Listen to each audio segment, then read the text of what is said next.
It's NFL Sunday, and today's matchups have huge playoff implications, not just for the NFL, but also for fantasy owners. I'll give you the up-to-the-minute injury advice you need to make the right decisions here in Week 13. We'll talk about the potential return of Ray Rice to an NFL roster, and I'll answer your questions from YouTube and Twitter. It's all on today's episode of the Fantasy Football Swagger Podcast.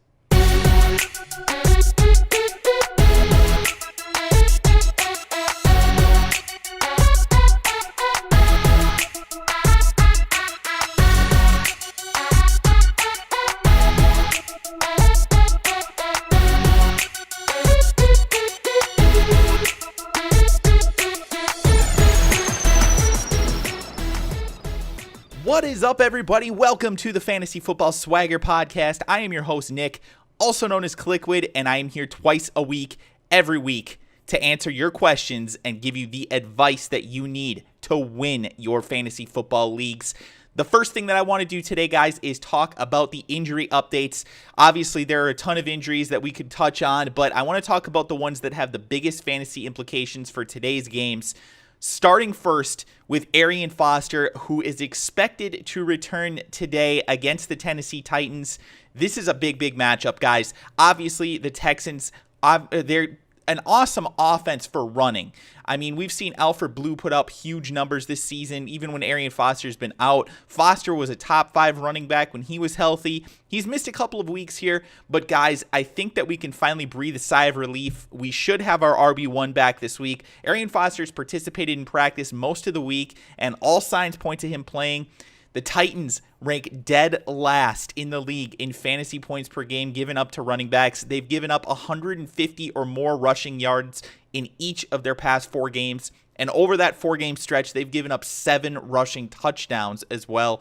Obviously, Arian Foster, if he does play today, and keep an eye on it because we want to make sure, but if he's in there, he needs to be in your fantasy lineup. This guy is going to put up huge numbers today. Second guy, obviously, this one is not quite as big as, your Arian Foster, but it still has some fantasy implications. Jerick McKinnon of the Minnesota Vikings is doubtful to play today with a back injury that seems to have gotten worse throughout the week. Now, Matt Asiata sat out last week with Jerick McKinnon being in, and obviously, things look to be a little bit different this week. We've got Matt Asiata, who should be playing this week. He had a concussion this past week, but, he's been practicing and should be out there. We could also see the first playing time in a Minnesota Vikings uniform for Ben Tate. Now, we don't know who is going to get the significant amount of carries here. We don't know if either of them is going to get enough carries to be fantasy relevant. But if you're looking for a couple of boom or bust type of players, Asiata and Tate could be good options. They're cheap in your daily fantasy leagues. And obviously, if you're in a league where you've got, a 14-team, 16-team roster and you've got some injury concerns, it's probably worth starting either of these guys, really. I mean, like I mentioned, we don't know who is going to get the carries, but one of them probably will. One of them should have a good opportunity to get into the end zone against the Panthers. The Panthers have given up the 7th most fantasy points per game to opposing running backs this season, and this is a favorable matchup. So definitely pay attention. If you hear anything, obviously, early in the games, prior to the games coming out, if there's any sort of rumor about which player is going to be getting the more carries, we want to know about that. Leave that in the comment section below if you could. Help out some other people. And, we'll try and do our best here to give you guys the best advice going into this game. Next, we've got Ronnie Hillman and Monty Ball still sidelined for the Denver Broncos. They are going up against the Kansas City Chiefs. Now, obviously, we kind of expected both those guys to be out this week, but I want to specifically touch on this one because I think CJ Anderson should be in everybody's lineup this week. I have him as a top 5 play this week at running back. The Chiefs have been very good against the run all season, but this past week they got absolutely murdered by Latavius Murray, and they ended up losing that game mostly because they just gave up too many big plays. So it'll be interesting to see if they can actually contain a guy like CJ Anderson, who has a lot of the same type of explosive ability of a Latavius Murray. And to me, in my opinion, you've got CJ Anderson this week as a low-end RB1, particularly in PPR leagues. I think that he could certainly, like I had mentioned, be a top 5 play at running back. I think that that's where I have him in PPR leagues. So even in this tough matchup against the Chiefs, I would certainly play him. Next, we've got Larry Fitzgerald of the Arizona Cardinals. Obviously, one of the best, most talented receivers in the league. But he does have Drew Stanton at quarterback now, which is, it's been kind of a rocky road throughout the season at quarterback for this team. Stanton hasn't been terrible, but this is not a great setup right now for Larry Fitzgerald to have success, even if he is healthy. They've been running the ball a lot. Andre Ellington has been one of the most utilized players in the entire league this season in terms of touches. But you look at Larry Fitzgerald, who missed Week 12 with a sprained MCL. Although he told reporters that it's highly likely that he will play this week, I'm still probably not going to start Larry Fitzgerald in most leagues, even despite the fact that the Falcons have given up the 5th most fantasy points per game to opposing wide receivers this season. I don't love the situation. I don't think the high-end potential is here this week for Larry Fitzgerald. It's just, to me, he still doesn't look, or we haven't heard anything anyway in terms of the practice reports and things like that he looks like he's fully healthy or anything. And although this is supposed to be a winnable game for the Cardinals, they are on the road at Atlanta, and Atlanta certainly does play better at home. So to me, I'm probably benching Larry Fitzgerald in most leagues, but then again, I know there are a lot of people out there who will not have the benefit of having a stacked roster, and he might need to be in your lineup this week. If he is in your lineup, like I mentioned, the 5th most fantasy points to opposing wide receivers from the Falcons, so there is something to be happy about. But until we see Larry Fitzgerald back out there and fully healthy, I don't know. Sprained MCLs are just not a good thing. That cannot be comfortable, and it certainly isn't going to make him fully healthy this week. Next, on the flip side of that game, we have Roddy White, who is also questionable. Now, Roddy White has an ankle injury, which caused him to miss practice all week. I think that he's less likely to play than Larry Fitzgerald is this week. And I know he's been kind of really actually a solid wide receiver too through most of the season, but this is a bad matchup even if he were fully healthy. The Cardinals have been excellent on defense all year. I would avoid Roddy White. I definitely have Larry Fitzgerald ranked above him if we're comparing the two, but I've got both of the players outside of my top 20 this week, so hopefully that helps you guys out. Last, as far as injury updates go, we have one for Sunday Night Football, and that is, of course, Julius Thomas, teammate, of course, of C.J. Anderson. So, like I mentioned, I think C.J. Anderson's going to get a lot of work in this game. And Julius Thomas is obviously a top 3 fantasy tight end. He could potentially be the number 1 fantasy tight end by the end of the season, depending on how things go. But he missed last week, and he was a late game, and I know that caused a lot of people some headaches. He's going to be a late game again today, a Sunday night game.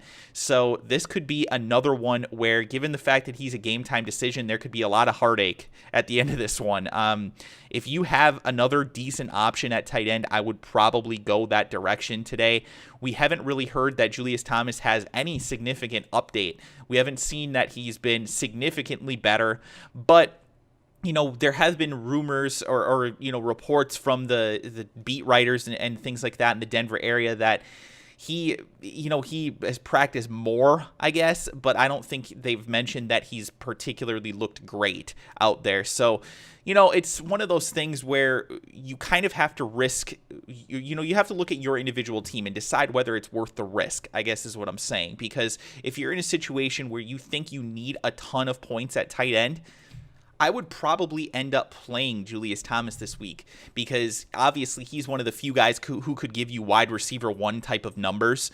And, given the fact that he is kind of questionable at this point, you could end up getting a 0, but it might be worth it for you to risk that. If you're in a situation where, your opponent had a big game on Thursday or something like that, and you really need to make up a ton of points this week, having a guy like a Jacob Tammy or a Kyle Rudolph or something like that probably isn't going to make up for it. So I would probably end up starting Julius Thomas. But, if you look at a situation where it's probably going to be fairly close between you and your opponent, I would probably go the direction of starting a backup tight end. I would go out there and see if some of these other guys are available, even like a Jared Cook. And I know Jared Cook's not anything special. He's been mediocre all year. The tight end position is just a complete wasteland plan this year. I mean, we've talked about this many times on this show, but there just aren't a lot of excellent fantasy tight ends this season. So I understand the reason that so many people end up wanting to play a Julius Thomas, but to me, I question if it's really worth it this week, unless you're in a situation, like I said, if you're in a situation where you need the monster game out of your tight end, then you probably have to play a Julius Thomas. But I would rather start like a Colby Fleener probably, or even like an Owen Daniels or a Heath Miller. Guys like that who are, typically not going to put up huge numbers, but they might give you, a touchdown here or there, 5 catches for 60 yards, something like that, where it's at least some points out of your tight end position. I think you kind of have to do that if you're in a close game. Otherwise, if you need the big game, go with Julius Thomas. All right, so let's move on and talk about some fan questions. I know, obviously, you guys have a bunch of these every week. I've taken about, 6 of them or so. So I'm going to try and cover as much as I can in these 6 questions. A lot of people have questions about these players in their questions that they had for me. So even if I don't answer your specific question, maybe you can get some information as far as how I feel about these individual players. But if you guys have any questions, make sure that you leave them in the comment section below. Of course, you can always also tweet them to me at Kliquid TV, and I will do my best to answer those before the games go live today. First question comes from @StayAwayJerk on Twitter. He has a quarterback question. He wants to know who I'm going to be starting between Ben Roethlisberger, Ryan Tannehill, and Andrew Luck. So first of all, I want to mention that all 3 of these guys this week are ranked inside of my top 8 at quarterback. I think that all of these guys are great options. Ryan Tannehill has been red hot lately. He's been putting up big numbers, and he's up against a Jets secondary that hasn't been able to stop anybody. So I definitely like Ryan Tannehill, but he is ranked second on this list for me. Third, I have Ben Roethlisberger, who obviously was coming off of those big 6 touchdown performances in a row. But since then, he has only thrown for 2 touchdowns with 3 interceptions over his past 2 games. And that was against Tennessee and the Jets, who are not great pass defenses. So I don't love Big Ben as far as, his high-end potential here, but he is coming off of a bye. The Saints have certainly been struggling lately, and I think he could put up solid numbers. I do, like I said, have him listed as a QB1, but I still think that maybe he's not so likely to get you the 3 touchdown game as we might see out of even a Ryan Tannehill or an Andrew Luck. My number 1 guy is Andrew Luck. Obviously, he had the worst game of his season this past week when he threw for only 253 yards and a touchdown against the Jaguars. That's pretty disappointing against a bad defense like that. But you also have to keep in mind that when your team is winning games so significantly as the Colts have been, and keep in mind, guys, that they won this game 23-3. So it really wasn't close at any point in time. So there was no reason for Andrew Luck to be out there throwing for 5-6 touchdowns. But every other game this season, Andrew Luck has been an absolute monster. His worst game, other than this, was an 18-point fantasy performance back in week 2 against the Eagles. Almost every single game this season, he's had a significant number of points. He's the number 2 fantasy quarterback overall. He has more points than Aaron Rodgers, more points than Drew Brees, all of those guys. He runs the football as well, which is something that these other quarterbacks, a lot of them just don't do. Obviously, we've seen Ryan Tannehill do that a little bit, but Andrew Luck can run the football. He can get into the end zone as well. So I do like that out of him. I have him as my number 3 fantasy quarterback this week, only behind Aaron Rodgers and Peyton Manning. I don't see how you could realistically bench Andrew Luck in really any format at this point. He's been a rock-solid quarterback 1 all season.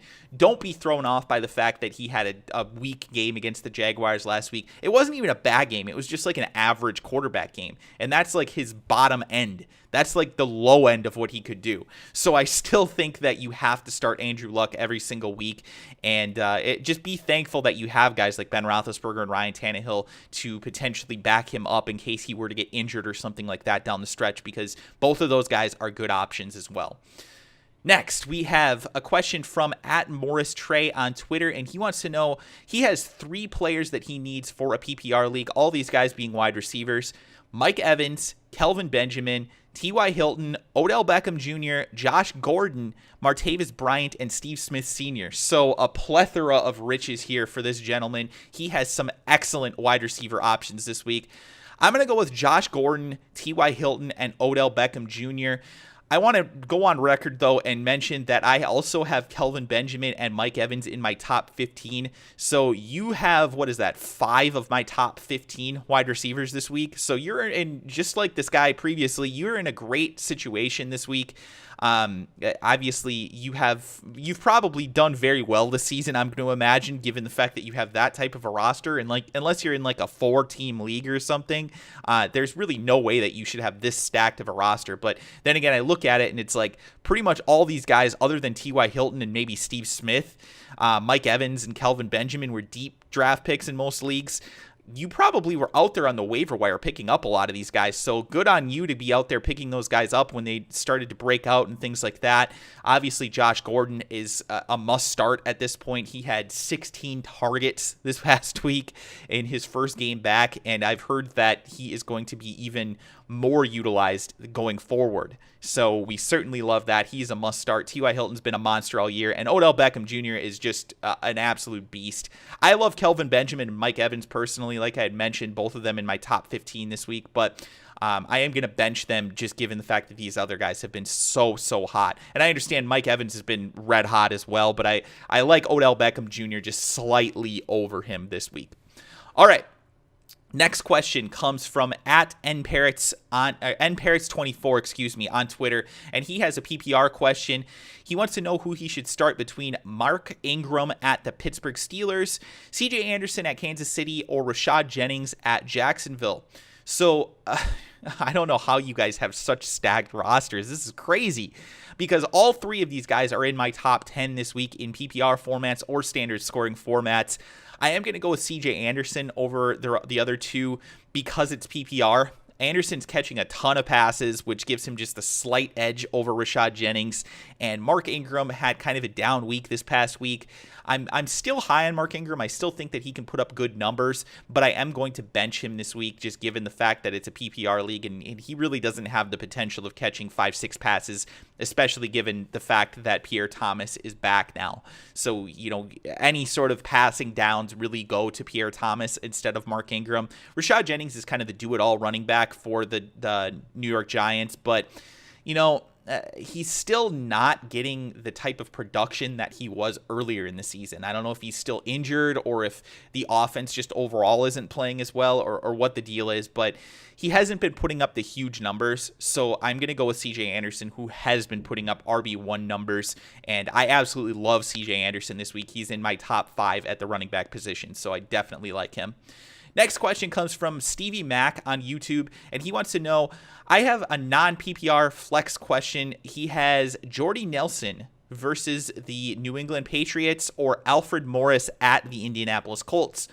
So I understand Jordy Nelson had a little bit of a down week this past week, but he still had 8 catches for 68 yards. So, really not that bad of a game overall. A lot of usage still. He just didn't get into the end zone is really what it came down to. And the Packers were absolutely destroying, so it's not that surprising that they didn't huck the ball down the field to Jordy Nelson a bunch of times. I understand as well, Darrelle Revis is likely going to be matched up against Jordy Nelson throughout a lot of this game because I don't think Revis has the type of short, burst speed that you need to keep up with a Randall Cobb. And I actually have Randall Cobb ranked a little bit higher than Jordy Nelson this week. I know that's surprising to a lot of people, but I think Randall Cobb is more built to exploit this defense, given the fact that their main corners are going to be Brandon Browner and Darrelle Revis, who are kind of the bigger, more physical wide receiver cornerbacks. They tend to do better against the guys who are not as short. They don't have the short distance movement, so they tend to struggle more against your slot receivers and things like that. But I will tell you this, I still think Jordy Nelson is going to be a wide receiver 1 this week. He is a stud. He has been an absolute beast all season. Aaron Rodgers just finds him. He looks and he finds him in the end zone. He finds him deep down the field. It seems like every single week he's catching a 60-yard pass. You cannot forget that this guy has been an amazing fantasy wide receiver all season. I understand Alfred Morris has been good over the past couple of weeks, but this is a different offense without RG3 on the field. It just is. He has had more success throughout his career with RG3 on the field than without. And I think a lot of that has to do with the fact that they've ran a lot of read option throughout RG3's time in Washington. And I know he hasn't been running as much this season as he was in his first couple of years, but even still, we have to consider the fact that this is a different offense. The defenses don't really have to consider that Colt McCoy might take off and run on them, so they can focus a lot more on stopping Alfred Morris. I still think Alfred Morris is a good option this week, and Indianapolis's run defense isn't really anything spectacular, but I still want to see what this offense looks like before I trust him over playing a guy like Jordy Nelson. I mean, I don't think you can bench Jordy Nelson really at all in any matchup at this point, so I'm definitely going to go with Jordy Nelson. Next question comes from PFB44 on YouTube, and he has a quarterback question. He wants to know, who should I start between Matt Ryan versus the Arizona Cardinals or Zach Mettenberger at the Houston Texans? Now, this might sound crazy, but I am actually going to go with Zach Mettenberger. He has 7 touchdowns in his 4 starts, which, isn't anything spectacular. It's only, it's not even 2 a game, but it is almost 2 a game, whereas you look at Matt Ryan, who has only thrown for multiple touchdowns in 2 of his past 7 games. That's not good. High-end potential in fantasy production this week versus the Cardinals just isn't there, in my opinion. Mettenberger did throw for 299 yards and 2 touchdowns. He did also throw a pick, but it was a solid fantasy game from him when these teams played in Week 8 when he played the Texans. So I kind of like Zach Mettenberger. I've talked to XRyan915 about this. I know, obviously, you guys, if you're watching this, you probably know who that is. He's a fellow YouTuber. He's a big Titans fan, and we've talked about this. I think Zach Mettenberger has the potential to be this team's quarterback going forward. He just needs to get more consistency. He has the arm. He has really the movement. He seems to have the poise, but he just needs to be more consistent with his delivery, and, obviously that will come with more time and more experience reading defenses in the NFL. But I like Zach Mettenberger. I think that he brings something that the other quarterbacks that we've seen in Tennessee haven't brought for the past couple of seasons. So that, there's that fire in him, or I don't know what it is. He just seems like a guy that could potentially be a solid quarterback going forward. So I like him. I think that I would play him over Matt Ryan this week, just given the fact that Matt Ryan hasn't been good lately.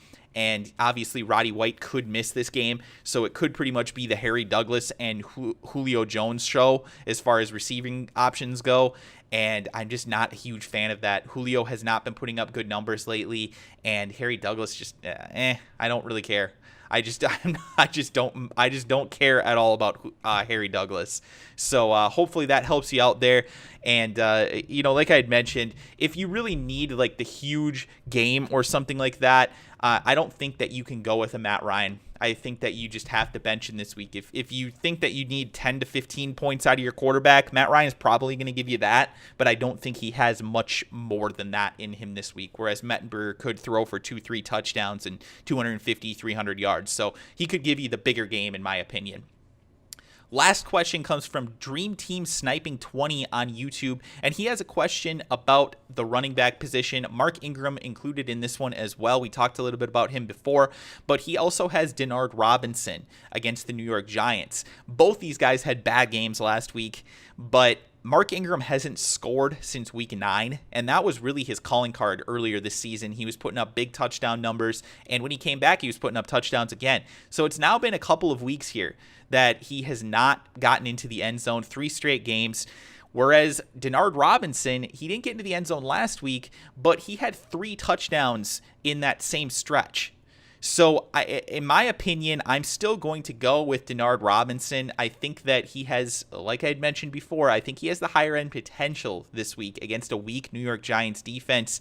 Steelers defense has been okay most of the season, and with Pierre Thomas coming back, I think it's going to be more of a split of snaps going forward. I still think Mark Ingram is going to get the majority of the carries and things like that. I think he's the better fantasy option, but I wouldn't be that surprised if Pierre Thomas is out there for 30 to 40% of the snaps, and especially on third downs, so that could make Mark Ingram's value drop pretty substantially, whereas Denard Robinson's getting pretty much all the carries for this team. He's pretty much on the field for the vast majority of their snaps, so we certainly like that as well. All right, so that's going to do it as far as the questions go. Hopefully that helps you guys out. Last thing I want to talk about here is Ray Rice. Ray Rice was reinstated by the NFL earlier this week. He won his appeal. Just crazy. I can't believe that happened. That is so rare to have happen in the NFL, but he did win that appeal. Now, he is reportedly getting some interest from NFL teams. We've heard that the Indianapolis Colts and the New Orleans Saints have both looked at Ray Rice as potentially someone that they could, add to their roster. But neither team has signed him at this point. There really isn't anything that tells us that they're going to sign him. We haven't really heard anything other than that they gave him a look. And in my opinion, I still think that Ray Rice is somebody who probably will not end up on an NFL roster this season. But if you're in a league where you've got 14 or more teams, I think he's kind of a must-add still, because you're just not going to find this type of talent on the waiver wire. So if he's somebody who could end up on a roster, you kind of have to add him. I mean, unless he goes to a team where he's behind, if he goes to the Chiefs or something like that, where he's behind Jamal Charles, or he goes to the Eagles, he's behind LaShawn McCoy, I'm not too interested in him in those type of scenarios. But if he's going to a team like Indianapolis or New Orleans, where he could potentially be on a very high-powered offense, even if he's splitting carries, I like that.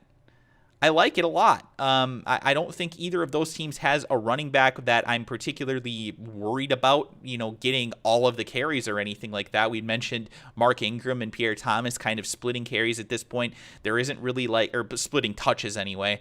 There really isn't any guy that stands out in either of those backfields. So if he does end up on one of those teams, I think that he could put up some significant, fantasy points down the stretch if he's given the opportunity. He hasn't been hurt at all this season, which is something that you just don't see from many players at this point in the year. Most guys are banged up, and, when they get released from their team, a Ben Tate or, a LeGarrette Blount or any of those type of guys, they've taken carries, they've taken hits, they've been at practice, and they've been getting beaten up in practice even. So when you see a guy like Ray Rice, who hopefully is still in football condition at least, but has not taken any hits or anything like that in a full season at this point, yeah, I kind of like that. I think that's a good way to go if you're an NFL team and let's say your star running back goes down this week. I think you kind of have to look at Ray Rice. If you see any running backs go down this week, I would certainly be out there picking up Ray Rice, because I think that there's a very good chance that he could end up on a roster, especially if it's a team that is contending for a playoff spot down the stretch here.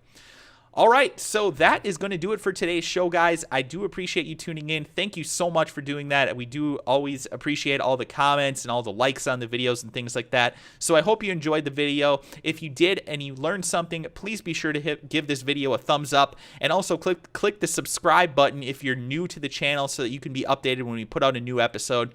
If you guys have any questions about your lineups this week, like I mentioned before, make sure that you leave those in the comment section below, or of course you can tweet them to me at Kliquid TV. I will do my best to answer them before the games go live this week. Thank you so much again for tuning in. Tune in next week as well, where we'll have a recap of Week 13. I'll, of course, again, answer your questions from YouTube and Twitter. And I want to wish everybody good luck this week. I will see you guys next week here on the Fantasy Football Swagger Podcast. Good luck.